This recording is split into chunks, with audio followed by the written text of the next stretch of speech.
বাংলাদেশ ফুটবলের ভবিষ্যৎ নিয়ে আলোচনায় যেই নামটি বারবার উঠে আসে তিনি হলেন ফরহান আলী ওয়াহিদ। বাবা মা বাংলাদেশের হলেও তিনি বড় হয়েছেন ইংল্যান্ডে, খেলেছেন ইংল্যান্ডের বয়সভিত্তিক দলে, এমনকি আন্ডার-15 স্কোয়াডেও ছিলেন। বর্তমানে তিনি খেলছেন ফুলহাম এফসির অনূর্ধ্ব-21 দলে, যা ইংলিশ প্রিমিয়ার লিগেরই অংশ। এমন একজন ট্যালেন্টেড ফরওয়ার্ডকে যদি লাল সবুজ জার্সিতে আনা যায় তাহলে বাংলাদেশের আক্রমণ ভাগ নিয়ে আর ভাবতে হবে না।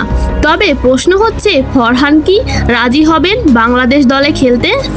ভিডিওটি সম্পূর্ণ দেখুন। ভিডিওটি ভালো লাগলে একটি লাইক করুন, কমেন্টের মাধ্যমে মতামত জানান এবং সাবস্ক্রাইব করে পাশে থাকতে ভুলবেন না। ওয়াহিদের পরিবারের সাথে যোগাযোগ হয়েছে অনেকবার, বাবার সাথে আলোচনা চলেছে কয়েক বছর ধরেই, তবে এখনও তিনি সরাসরি মুখ খোলেননি।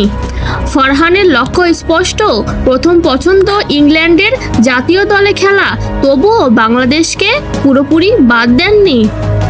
বিশ্লেষকরা বলেছেন আগামী 1 বছরের মধ্যে তার পারফরমেন্স যদি ইংল্যান্ড আন্ডার-21 বা আন্ডার-23 টিম পর্যন্ত পৌঁছে যায় তবে হয়তো আর বাংলাদেশকে বেছে নেবেন না। তবে ইংল্যান্ডের ডাক যদি না আসে তাহলে বাংলাদেশের হয়ে খেলার সম্ভাবনা অনেকটাই উজ্জ্বল। সুতরাং এখনই নিশ্চিত কিছু বলা কঠিন, কিন্তু একটা ব্যাপার নিশ্চিন্ত, ফরহান আলী ওয়াহিদকে পাওয়া মানে বাংলাদেশ ফুটবলে নতুন স্বপ্নের সূচনা। আর এজন্য আমাদের করতে হবে একটাই কাজ, অপেক্ষা। আপনারা কি মনে করেন কমেন্টে অবশ্যই জানাবেন।